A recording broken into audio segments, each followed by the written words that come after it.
Okay, so welcome everybody to this exciting event as part of the Cambridge Festival. It's my great pleasure to introduce my colleague, Dr. Henry Shevlin.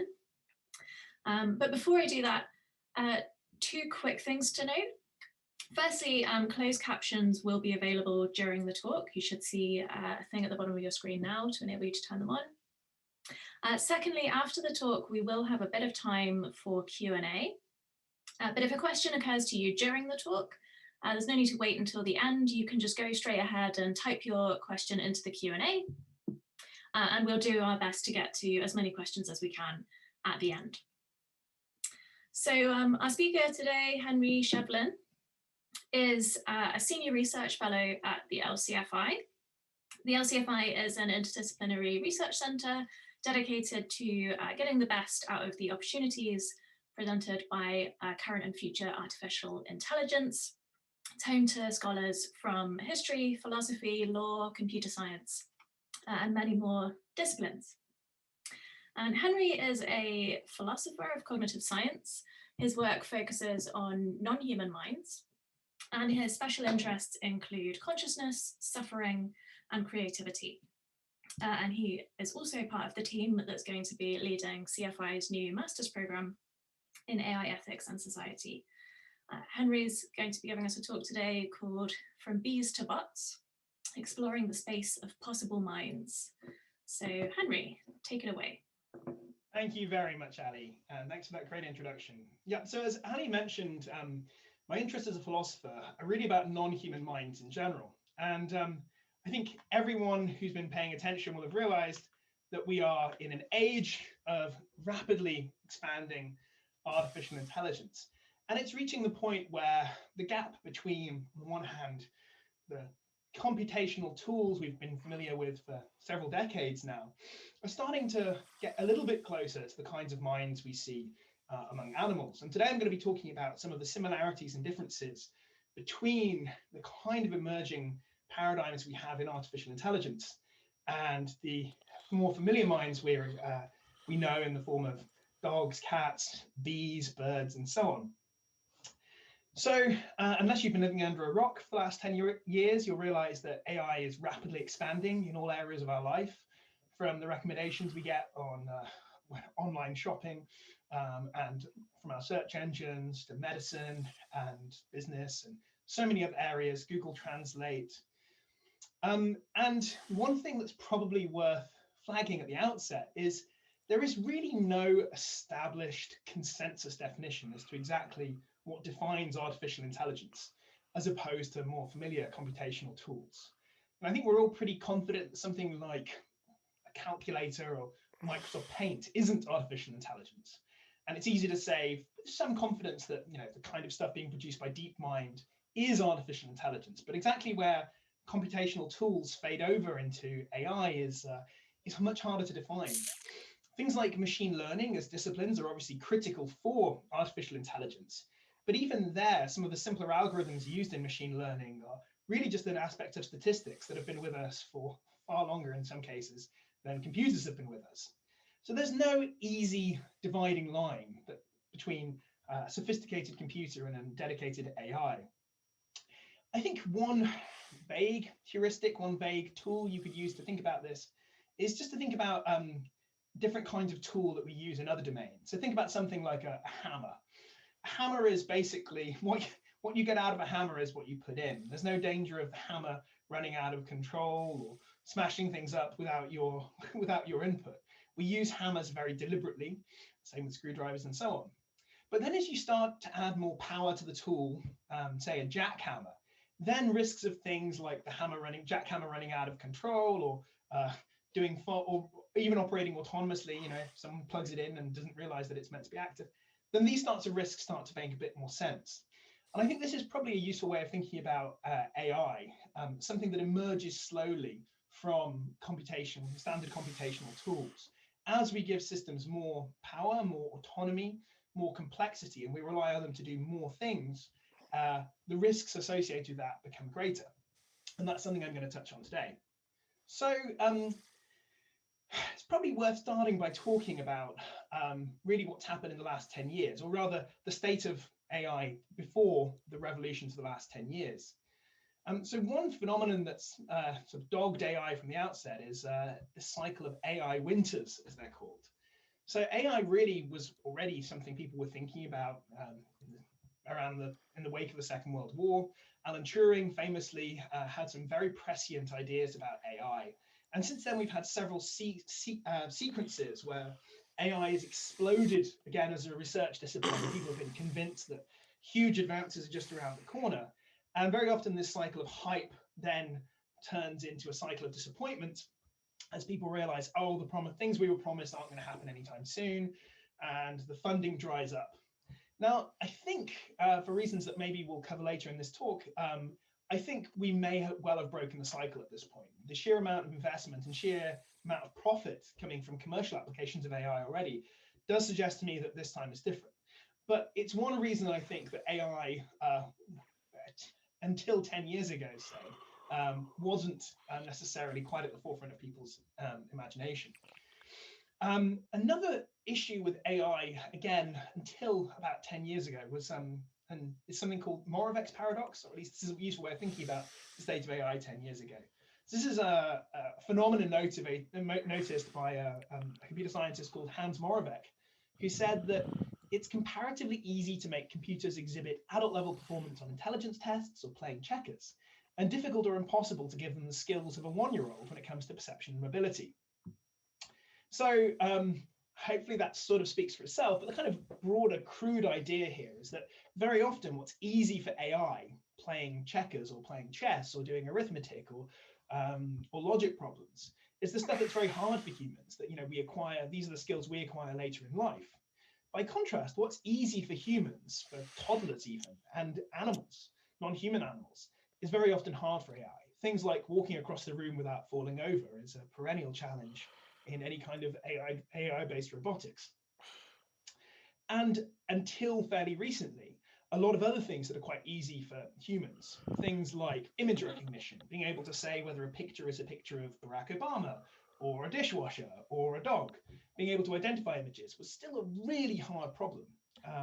Also very difficult were any kind of incomplete information games. So chess is what's considered a complete information game. Both players can see the whole board position. But something like poker, where you don't know what the other person is, what cards the other players are holding, that's an incomplete information game. And that requires a lot more inference and strategy. And again, that was very hard for AI. Machine translation, again, something that was very difficult for AI. Machine translation is an interesting case because it's been around for a long time. In the Cold War, it was a source of major interest. The US government, as early as the 60s, was very interested in finding ways to automate translation of Russian into English and so on. But this proved pretty challenging. One story that's probably not true is someone suggested, someone gave this example of a translation error from English: "The spirit is willing, but the flesh is weak," from the Bible, which apocryphally got translated into Russian as "The vodka is available, but the meat is rotten." I'm sure that's not true exactly, but it gives you an idea of the kind of errors that machine translation systems were putting out until very recently. Then things started to change around 2010 with the emergence of modern systems, in particular deep learning systems, as they're sometimes called. It's probably worth flagging that these weren't actually, in most cases, dramatic innovations in how we do AI, but rather a series of incremental advances that started to pay dividends, along with a couple of ingenious leaps here and there. So these dramatic advances started to make themselves manifest in a few ways. One example that some of you may be familiar with is AlphaGo's defeat of Lee Sedol in a Go tournament in 2016. Go being a game that's sometimes compared to chess, but it's originally a Chinese game, and it's a lot more complex than chess. The sheer number of board positions makes it very difficult to process in the same kind of ways that chess computers had traditionally worked.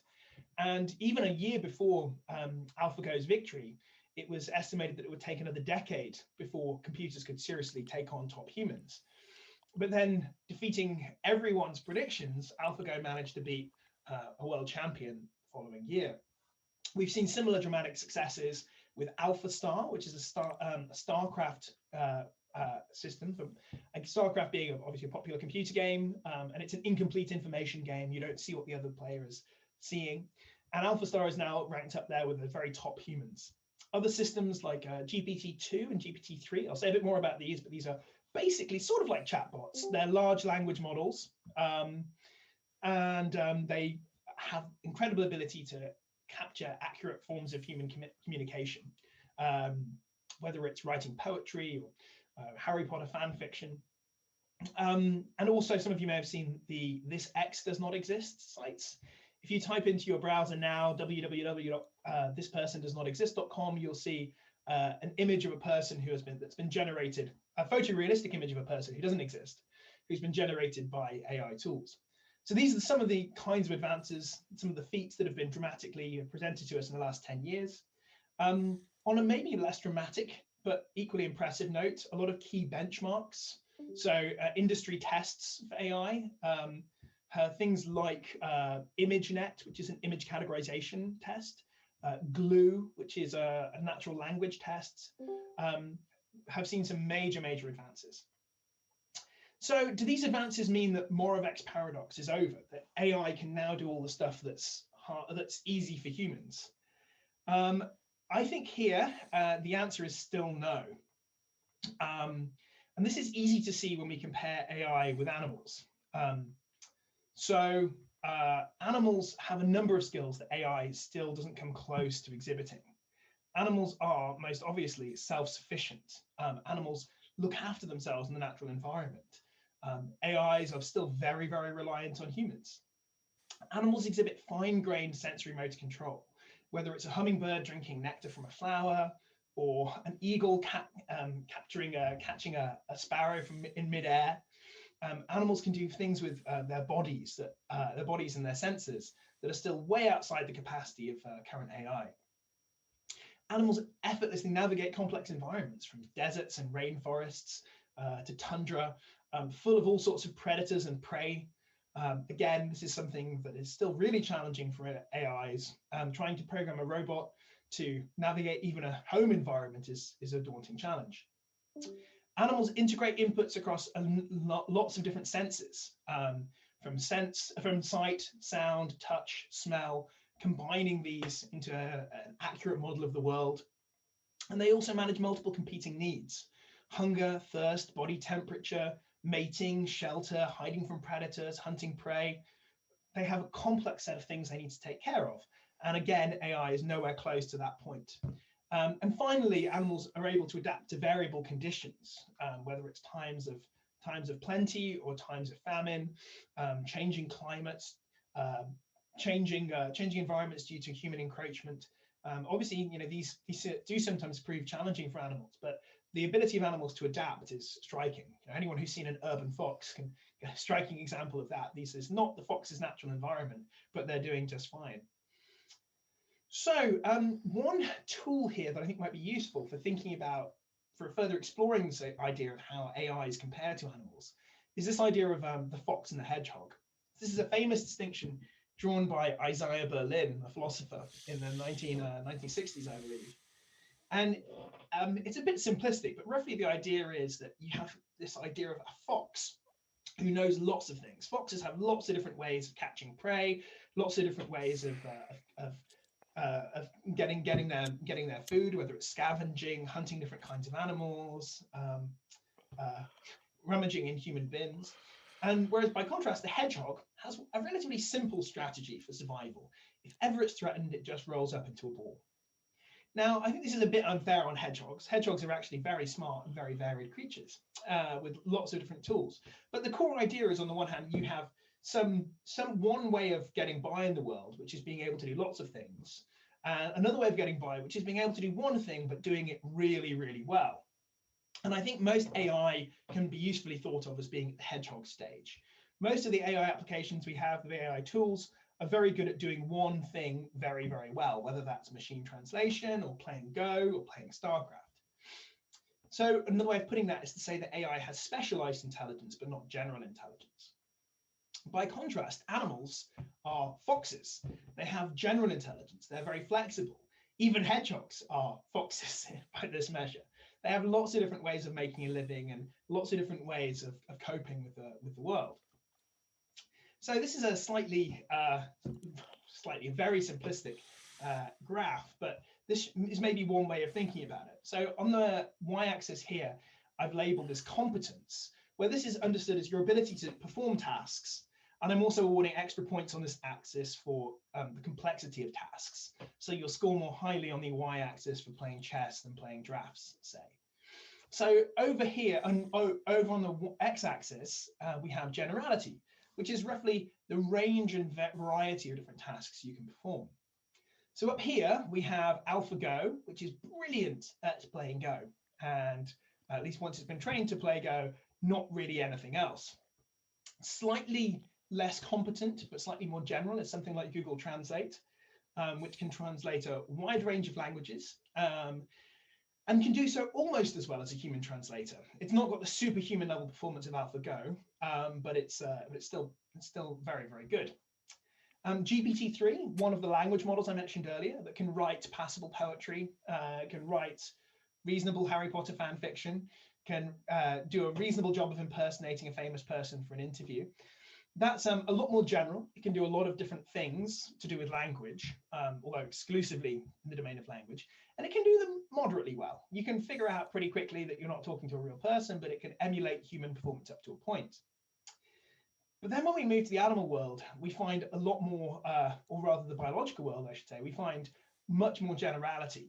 So something like bacteria have an incredible capability to cope in a wide range of environments. Bacterial cognition is actually a growing area of interest in biology and cognitive science. But suffice to say, bacteria are not one-trick ponies. They have a lot of different coping strategies to deal with different chemical environments.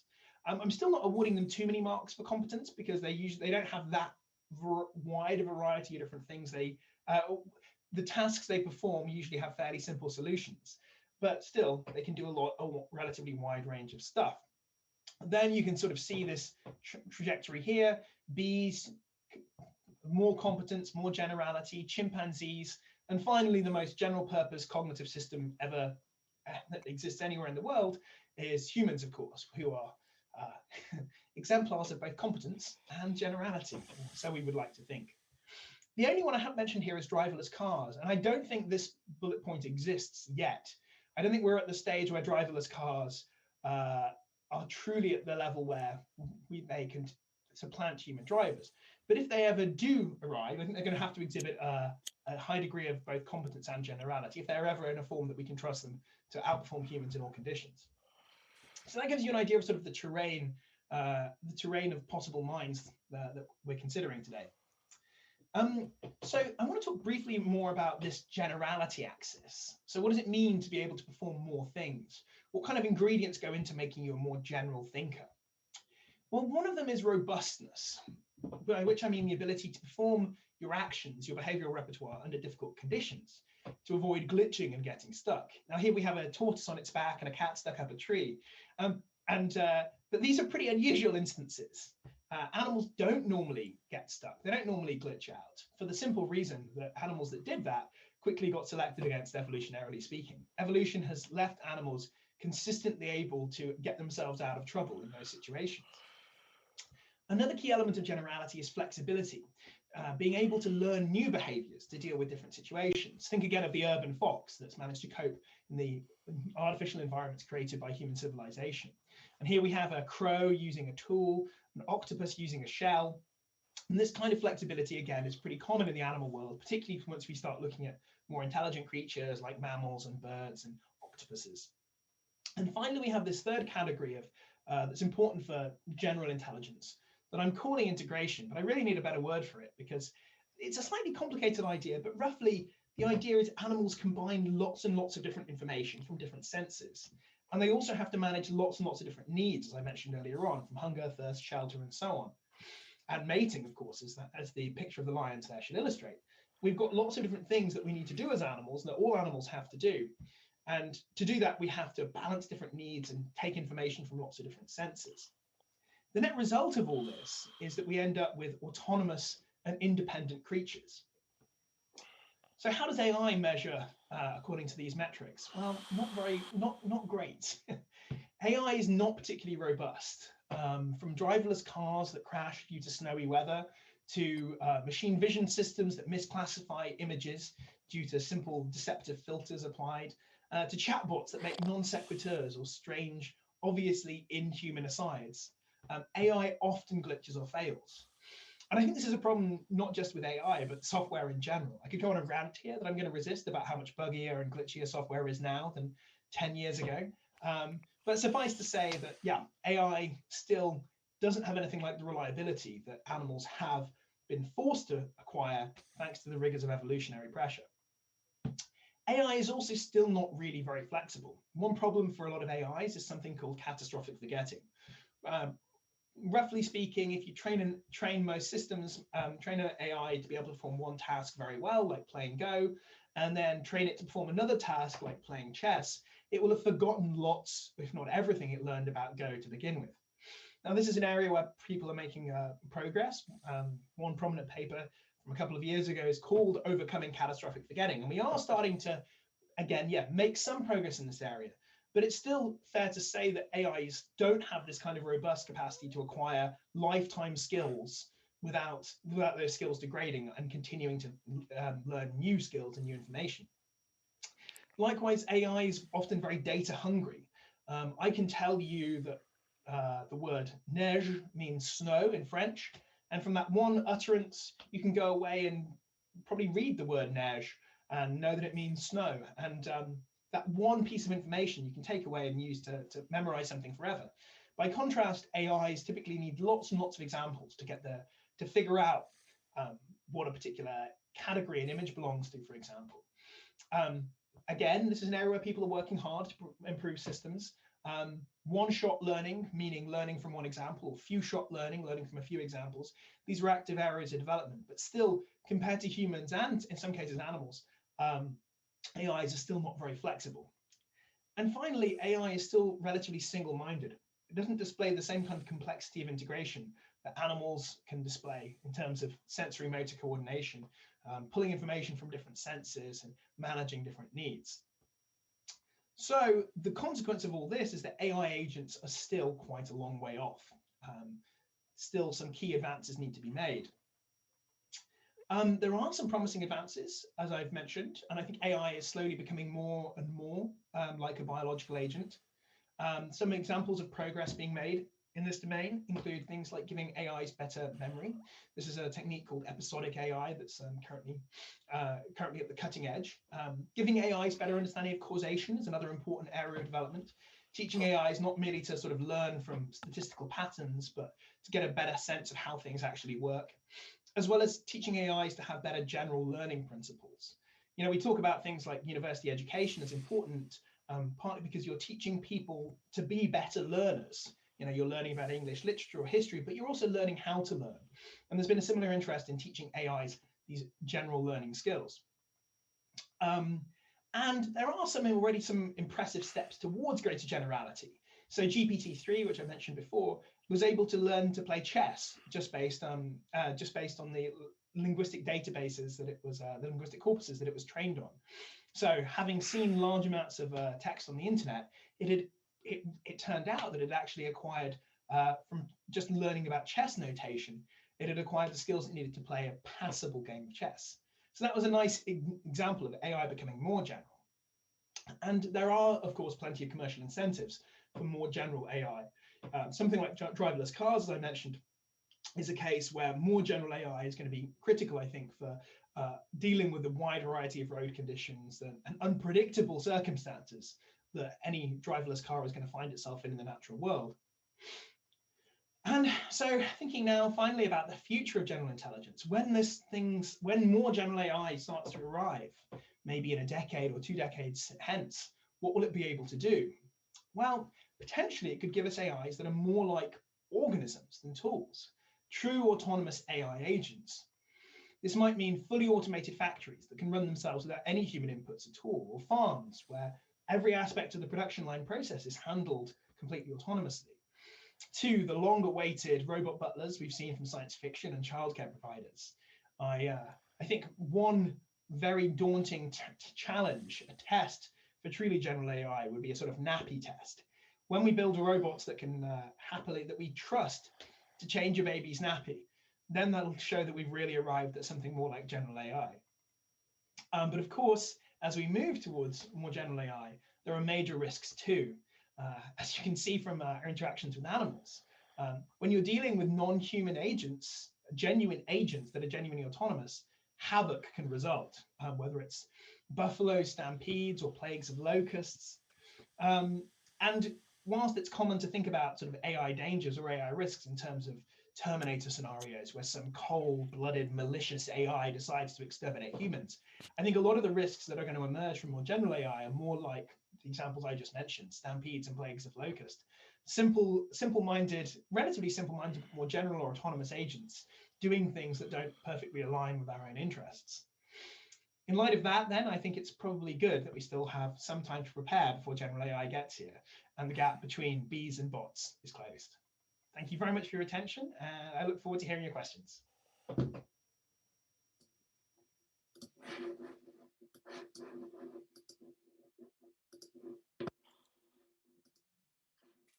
Okay, so thanks, Henry, for that really fascinating talk. We do have a bit of time now for questions, so if anybody has questions, go ahead and put them in the Q&A and I'll try and get to as many as we can. So the first question comes from Matthias. Matthias asks, would you say that in a nutshell, the difference between general and specific intelligence is the ability to adapt to changes in the environment, and that there are no AIs yet that can adapt to those external changes? Yeah, I mean, I think that's a reasonable way of capturing kind of the core idea. Certainly one advantage of general intelligence is manifest in the ability to adapt to changes like that. I think things like, so that the way that's framed there is putting the emphasis on flexibility, but I think robustness is also key. Part of general intelligence is being able to be reliable in that sense across different conditions. So I mean, I guess there are two ways of thinking about being able to adapt, right? One is being able to do what you already do, but do it under different conditions. And another is being able to do new things to cope with different circumstances.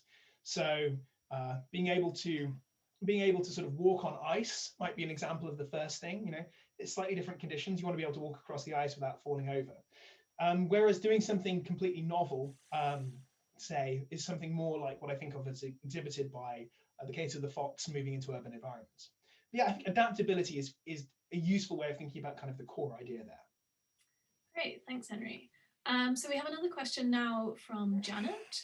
Janet asks, if you introduced a form of reward or punishment to AI programs, would you expect to see them then evolve at a speed that's more comparable to animals and become very competent given their processing power? Yeah, so evolutionary algorithms have been around for quite a while. Some interesting papers discussing sort of their strengths and weaknesses. And the idea of sort of reward and punishment is already arguably present in something like artificial reinforcement learning, which has driven a lot of the progress in the last 10 years in AI.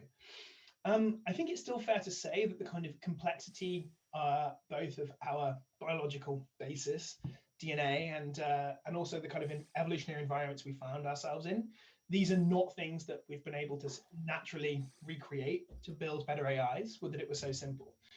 But I definitely think the core idea that's driven a lot of AI progress in the last 10 years and will probably drive future AI progress, this idea of exploiting natural sort of feedback loops from reward and punishment, or similar sort of gradients driving improvements in behavior and performance is going to be part of any key solution. Brilliant. So another question from Steve. Do you see any value in teaching morality to AIs in the same way that in the past animals weren't considered or ascribed with morality? That position has now moved on and we treat animals in a moral way. Do you think we could say the same about AI? Yeah, so I guess there are sort of two elements to this, right? So one is, on the one hand, we want to build moral agents. We want to build AIs that we can trust to do the right thing. The more we endow them with decision-making powers, the more we want to make sure they'll act in ways that are aligned with human interests and human values. And there's also the question of whether AIs have moral status in their own right. That's something I'm going to be talking about tomorrow. I think in regard to the first question, it's worth distinguishing between sort of making sure safeguards are in place to ensure that AIs act in ways that are both predictable and, as I say, aligned with human values. But I think that's sort of not too different from the kind of way, some of the ways in which we've already put restraints on existing technology. You might think about, some of the limitations that you might think of, programmed into certain computers or certain vehicles to limit their operations in certain ways. There's a difference between that and building genuine artificial moral agents, things that we would trust to do general moral decision making. That latter is, I think, much further off. But I think as soon as we start to approach something like human general level intelligence, absolutely, teaching them to make sure teaching them in ways that giving them a good moral education is going to be critical. Absolutely, agree with that. Interesting stuff. So another question comes from Vanessa. Vanessa asks, won't there always be a fundamental difference between AI and human minds unless AI somehow develops this very human characteristic of having conscious self-awareness? And what, in your opinion, is the biggest difference between AI and human beings that's going to stop them from developing that characteristic? Yeah, so AI consciousness is a really interesting topic. It's something I've written a few papers about. There are some really big differences of opinion here, partly because consciousness is still arguably the aspect of reality that is, the aspect of everything that's still least well understood. We still fundamentally don't have a good idea of how consciousness emerges from the brain, why a bunch of neurons firing in a certain pattern should give rise to subjective experience, pleasures, pains, emotions, and so on. As long as that mystery remains, I think there are going to be open questions about AI consciousness, about artificial consciousness. My own view is that consciousness is fundamentally connected to the human brain, or not just the human brain, to brains in general. And in particular, the information processing and computational capacities of the human brain. And so I'm inclined to think that a sufficiently powerful AI with the right sort of internal organization could be conscious. Whether or not we necessarily realize that it was conscious, that's a further question, I think. And I think one concern we might have going forward, and again, I'll talk about this a bit more tomorrow, is that we might create conscious AI without realizing it. But yeah, I think it's likely that in my lifetime, conscious AI will be with us. And insofar as that will mean that AI has closed the last gap with humans, that'll be a significant moment for humanity. Excellent. So we are just coming towards the end of our time now, but I just want to take one last question that I think is really interesting from Tom, who asks, how seriously do you take the Stephen Hawking position that AI will make humans obsolete or poses an existential threat? Yeah, this is really, really tough. I think AI definitely can pose existential threats. In terms of technologies, AI has the potential to be the most powerful technology we've ever built. And as we move towards autonomous agents, a huge number of risks arise, whether that's just sort of out of control machines or something more significant like superintelligence that is not aligned with human interests. There are lots of very dangerous potential scenarios down the road. One thing I spend way too much time thinking about is the Fermi paradox, which is why we have not been contacted by aliens if humans are so mediocre and the planet Earth is just a typical world. Where is everyone? And one common answer to the Fermi paradox, one answer that's taken very seriously, is that civilizations destroy themselves before they reach a certain level of complexity and development to be able to go off and explore the cosmos. And AI is often mentioned as one of the existential threats that might cause species to destroy themselves. So I think I do rate that risk very high. Although I don't think it's just as simple as sort of a Terminator scenario necessarily. I think there are lots of different ways in which AI could pose dramatic threats. As to this broader idea of obsolescence, well, you might think even if we manage the transition to an AI, true super intelligent AI successfully, you might think there would still be value in more simple modes of human existence. You think about communities even today that eschew technology like the Amish and so on. I can imagine in the future that some people will choose to live without AI or will choose not to be plugged into some kind of super intelligent system in the future. So hopefully if we manage the transition towards super intelligent AI successfully, we'll be able to choose the degree to which we are willing to whether upload ourselves or otherwise be plugged into some kind of super intelligence, or prefer the more simple modes of life. Hopefully we'll still have the choice when the technology reaches that point. Great. So thank you everybody for those fantastic questions, and sorry to those of you whose questions didn't get answered, but we have now run out of time. So it just remains to thank the Labour Hume Trust for funding our research, and the Cambridge Festival organisers and everyone who helped us to organise this event, to all of you for coming, but most of all, obviously, to Henry for a fantastic talk and some really interesting answers to those questions. So if you enjoyed this talk, which I'm sure you did, you should also come along tomorrow for another talk that Henry's giving on the moral and legal status of artificial agents. And you can find the booking details for that on Eventbrite in the same kind of place you found this one. And with that, thanks all